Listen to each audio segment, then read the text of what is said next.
بسم اللہ الرحمن الرحیم۔ پورے عالم اسلام کو آج 12 ربیع الاول شریف کا دن، جس دن میرے اور آپ کے پیارے محبوب صلی اللہ علیہ وسلم کی ولادت باسعادت ہوئی، یہ سب کو مبارک ہو۔ میرے دوستو، اللہ تعالیٰ کا لاکھوں کروڑوں احسان ہے کہ اس نے مجھے 12 ربیع الاول کے دن ہی نبی کریم سرور کائنات صلی اللہ علیہ وآلہ وسلم کی ولادت باسعادت کا تذکرہ کرنے کی توفیق عطا فرمائی۔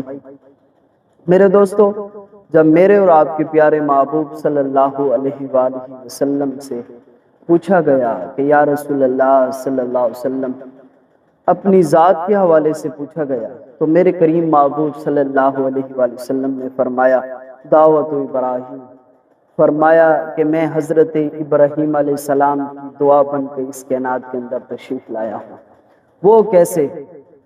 جب میرے اور آپ کے پیارے محبوب صلی اللہ علیہ وآلہ وسلم کے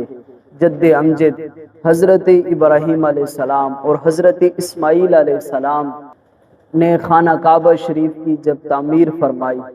تو تعمیر فرمانے کے بعد رب کے حضور اپنے ہاتھ بلند کر دیتے ہیں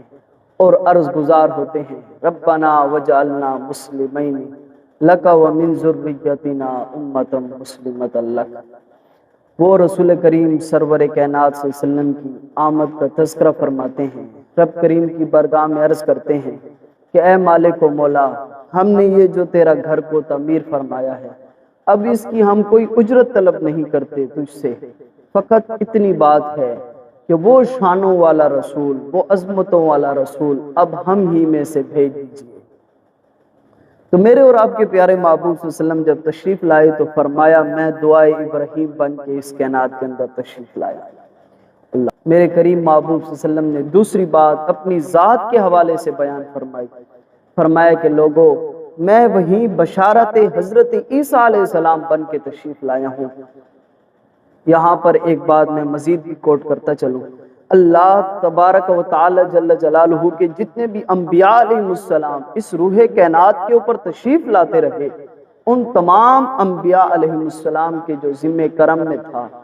وہ دو خاص باتیں یہ بھی تھی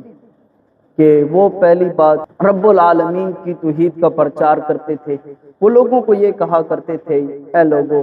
یہ جو تم بتوں کی پوجا کرتے ہو ان تمام تر چیزوں کو چھوڑ دو اور رب العالمین جو وحدہ لا شریک ذات ہے اس کے سامنے جھکا کرو، اس کی عبادت کیا کرو جو عبادت کے لائق ذات ہے۔ حضرت عیسیٰ علیہ نبی علیہ السلام نے فرمایا، اے لوگو، اب انتظار کی گھڑیاں ختم ہونے والی ہیں، میرے بعد ایک شانوں والے رسول جو تشریف لائیں گے اس کی بشارت دے دی، اور وہ بشارت ان الفاظوں کے ساتھ تھی، وَمُبَشِّرًا بِرَسُولٍ يَأْتِي مِن بَعْدِهِ اسْمُهُ احمد۔ فرمانے لگے، اے لوگو، تمہیں بشارت ہو، بس اب میرے بعد جو تشریف لانے والی ذات ہے وہ حضور کریم سرور کائنات صلی اللہ علیہ وآلہ وسلم ہوں گے۔ اور پھر میرے کریم محبوب صلی اللہ علیہ وسلم نے فرمایا کہ میں وہ اماں جان کا خواب بن کے اس کائنات کے اندر تشریف لایا ہوں جو میری اماں جان نے خواب دیکھا۔ وہ خواب یہ دیکھا تھا کہ آنے والے آ کے بشارت دیتے ہیں حضرت آمنہ رضی اللہ تعالی عنہا کو کہ آپ کے جسم پاک کے اندر جو نور موجود ہے وہ نور تمام انبیاء علیہ السلام کا سردار ہے۔ اللہ اکبر، قربان جائیں۔ تو میرے کریم محبوب صلی اللہ علیہ وآلہ وسلم نے فرمایا کہ میں حضرت ابراہیم علیہ السلام کی دعا بن کے آیا ہوں، حضرت عیسیٰ علیہ نبی علیہ السلام کی بشارت بن کے تشریف لایا ہوں، اور اپنی اماں جان حضرت سیدہ آمنہ رضی اللہ تعالی عنہا کی کا خواب بن کے اس کائنات کے اندر تشریف لایا ہوں۔ اللہ اکبر۔ میرے دوستو، جب میرے اور آپ کے پیارے محبوب صلی اللہ علیہ وسلم کی ولادت باسعادت ہوتی ہے تو آپ کا جسم پاک جو تھا وہ خوشبودار تھا، آف ناف بریدہ پیدا ہوئے، آپ کا ختنہ کیا ہوا تھا، آنکھوں میں سرما لگا ہوا تھا، اور تمام تر چیزوں سے آپ پاک تھے۔ اور اس کائنات کے اندر تشریف لاتے ہوئے اماں جان فرماتی ہیں کہ میرے جسم پاک سے خرج منی نور، میرے جسم پاک سے نور کا اخراج ہوا ہے۔ اور وہ نور جب پیدا ہوئے تو فرمانے لگے، سب سے پہلے انہوں نے سجدہ کیا، رب کے حضور سجدہ کر کے یہی فرمایا رب حبلی امتی، رب حبلی امتی۔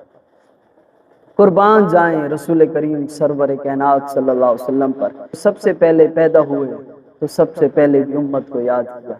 اللہ تعالیٰ سے دعا ہے کہ اللہ تعالیٰ ہمیں رسول کریم صلی اللہ علیہ وسلم کے ساتھ محبت اور پیار کرنے کی توفیق عطا فرمائے، آمین۔ وآخر دعوایا